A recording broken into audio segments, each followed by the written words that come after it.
Today I'm going to compare two phones, the G2X, which originally started out in Europe, and the Sprint EVO. Um, I'm comparing these phones because I've listened to some reviewers and I think they do a really good job, but there's some points that as a personal user of this phone I felt like were very much neglected. So I feel like I want to share this information with you for whatever it's worth. First of all, I want to talk about durability. This phone, the G2X, I find is much more superior to the EVO. First of all, it's built with Gorilla Glass on it. And I've actually seen representatives in the store with other phones who have actually taken things and tried to like crack the cover, and they didn't do it. And so I feel a lot safer with this phone as far as durability. If you do end up cracking the cover with T-Mobile and you actually do have the like the plan, like the insurance plan, that ends up costing you a little bit of extra money a month, it's $130 deductible to replace the phone. If, on the other hand, the Sprint EVO is not built with Gorilla Glass, and I actually talked to the rep and they said unless you buy this really tough case, she has seen people daily come in with cracked screens. So that tells you a lot about the durability of this phone. But she says, if you buy this case, then it's pretty durable. It's, she hasn't seen anybody come in with a cracked screen. So that's good. And also their insurance plan when you buy it is a little bit cheaper than the T-Mobile insurance plan, and the deductible is actually only $100 to replace this phone.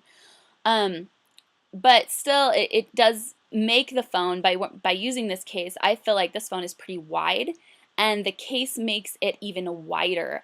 And as an occupational therapist, which is my skill of trade, I find that the ergonomics involved, actually, by making this phone so much wider for people with small hands like myself, it makes it difficult to like coordinate in your hand.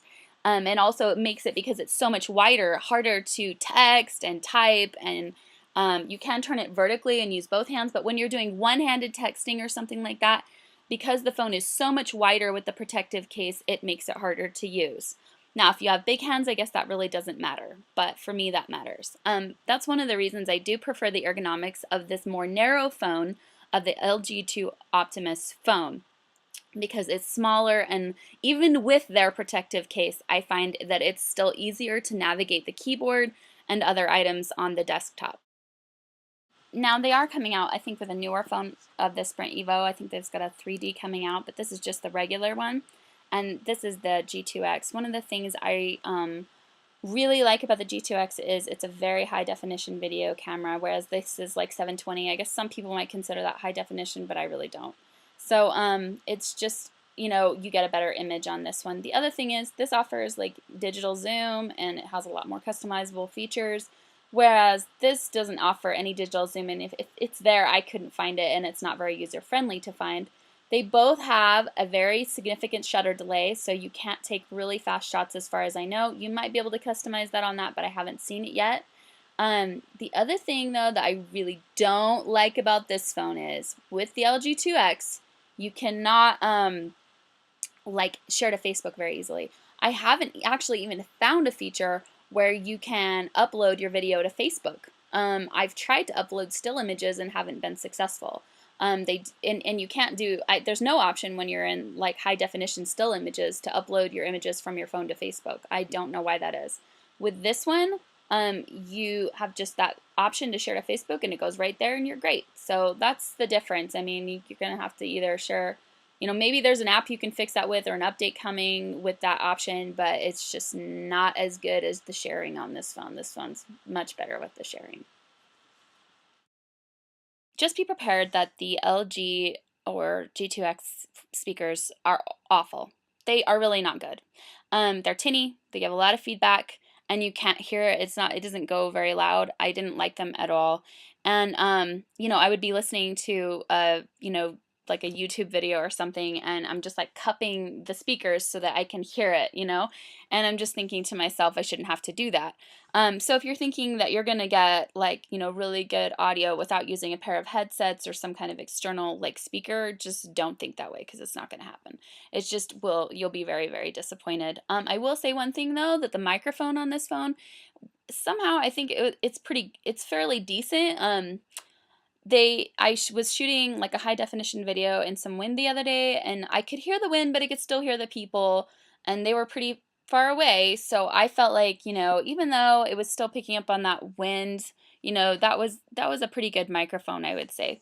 On the other hand, this Sprint EVO, I think that probably the noise cancellation on the microphone is probably about the same. I haven't really fully tested the microphone, but I would say that the speakers are far and above better than the LG 2X. I just can't believe actually that they would put such bad speakers in such a good phone on the LG 2X, but the Sprint EVO speakers are really superb. I wouldn't say that like they're leaps and bounds, but they're fuller. You don't get as much feedback. Your ringtones sound really great. I listened to some song on it, and it just sounded a lot better, and you would noticeably notice the difference. We're moving into the age where you want to be able to share the information on your phone with other people, like on a television screen, okay?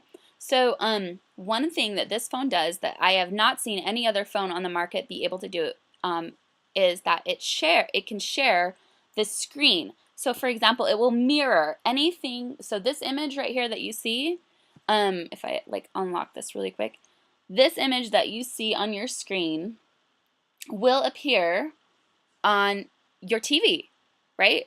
So I can hook this up through an HDMI cable, and I can see this screen. So if I connect to the internet and I want to like see my Facebook, or like if I want to watch, YouTube videos, I can just see it right there on my television, right? And I can navigate using this keypad.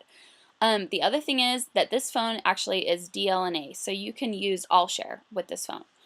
Whereas you cannot do any of that with this phone. You cannot mirror your desktop with this phone, and you can't use All Share with this phone. Now there are other media applications that you can use on this phone to be able to see your video on this screen, but what I've seen is that you can't like rent a movie on this phone and then like see it on the screen. I haven't seen anybody successfully do that so far. This phone, what you can do is with a certain kind of media applications on and if you have like Wi-Fi or something like that, then you can actually go in, and if you have shot the video on this phone, you can have it seen on your television, but it only sees videos and things that are actually recorded in the phone. So with this one, totally different. You get a much more broader, much more open opportunity to see everything that is on this phone you can see on your TV. You cannot do it with this phone. So like, if I have a TV and I need to use the internet and I want to do a presentation, I just hook the HDMI cable up here and I hook it up to that TV, and there you go. It's great. I do see that as a big benefit over this phone. I really have not noticed any difference between the battery life on this phone and this phone. Really, no difference. I mean, they say that the dual core processor makes your battery go bad. I have not noticed that. In fact, I've noticed that the battery lives are quite similar. They tend to die out about the same time and need, charging about the same time. And I think it just really depends on how much you use your phone. Now, if you're a big gamer, I'm not a big gamer, so I don't play a lot of games. And this phone is like so amazing, I guess, with the games. I mean, I got it on and did this little driving game, and it was like totally insanely cool. And like, I guess if you do a lot of games, you're probably going to use up maybe more energy and stuff like that. So maybe battery life could be really significant to you. But I've heard of different ways that you can extend your battery life, but I can't really comment on that because I'm not like a huge big techie.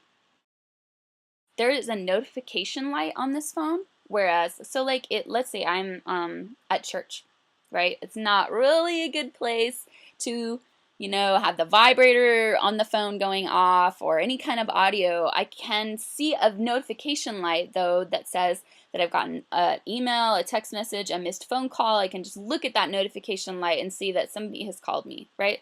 Whereas with this phone, there is no opportunity for a notification that is not audible. Now, of course, you can make it like one beep or something like that. That works. But it does not facilitate itself for a person who's in meetings all the time. This phone actually does a better job of notifying you. Otherwise, you're going to have to pick up your phone and scroll through it to see if anybody's called you, which I found was not very efficient. So one of the things I don't like about the G2 Optimus is that they really just don't give you as many applications. Like when I get the this phone, the Sprint phone, it comes with like a Blockbuster app, and it has like a flashlight, an FM radio. It comes with a stopwatch. It comes with all these other apps that you don't even have to get on the line to look for, and I just love that about it. It just is a really great, much more better package deal. Like somebody really thought about the things that you would need on this phone. Whereas the LG Optimus, I had to get online. I had to like look for, you know, a barcode scanner app to be able to get some of the apps that I need. And like still I haven't got my stopwatch or my flashlight. And I guess those seemed like little things, but it just seems like the Sprint phone gives you a little bit more of a courteous offer than this phone really does. I do want to say something that is not necessarily to do with the phone, but it can affect the phone, is the data plans, okay? With T-Mobile, they claim they have unlimited talk, text, and data, which is true to a certain extent. But what they're trying to say is that with, for example, this phone, the data plan that I ended up having to get, the maximum high-speed unlimited data is about 5 gigs, and I have to pay $10 extra to get that. Their $77 or $80 plan actually only gives you high-speed internet for the first 2 gigs. So if you're like on Pandora a lot and you know you're just using a lot of apps and data, then that is not going to work for you, because I'm telling you what, I went out to an area of the city later, like last night, and there was only 2G available. So after the first 2 gigs of data, it goes from 4G to like 2G or something like that. And it was like you hit one click and it's like you dropped back into like the 90s of waiting and waiting and waiting for the link to come up. And my mother was sitting next to me, and she's on AT&T 4G, and she's just like flipping through everything and finding all the stuff that I've been trying to get to for the last 5 minutes. And so that's not really cool if you're going to run over your data minutes. And I was kind of disappointed that the network was not available out there. Whereas my Sprint phone had a better network. It was, I think, is pretty good out there, and I think it was flipping through the internet. And so the other good thing is that yes, this phone using 4G does eat the battery life, but you can turn your 4G on and off. So you can turn your 4G to 3G or to back up to 4G. And the data plan is truly unlimited. You don't just get high speed for a while and then you're dropped down to 2G, right? The network I had on this phone, though, I have to say that on this phone I have gotten a lot, and I do mean a lot, of error messages. I'm always getting this error message on the phone, and I can't really figure out why that is, but it's like constantly giving me network errors and other problems. And yeah, you just have to click the button and it goes away, but like it's just kind of really annoying because you're always getting this pop-up network error. And it tells you have to call Sprint, and I've heard of other people trying to reset their phone, which I've already tried, and it didn't work. And so, I mean, there are some definite networking problems with this phone. I have gotten network errors on this phone, but not as many. And I think it just kind of depends on how good your coverage is in your area. So I think you have to just kind of be aware of that and watch for it. I took back my Sprint EVO, and I decided to kind of just try the G2X out on its own for a while. And one of the things that bothered me, again, like I mentioned before, was the fact that I couldn't upload my videos to Facebook. So I went down to the store and talked to the representative, and they actually uploaded FriendStream, and I was able to upload a couple of still shots and one small video that was on at the lowest quality level. But when I tried to upload my high definition video, I was not successful. So I'm still having problems with that. And you know, the other thing I noticed that I really kind of miss about the EVO is that, and this is one thing they explained to me in the store, is that the EVO runs on an HTC product, and they have kind of like this overlay over the Android system called Sense.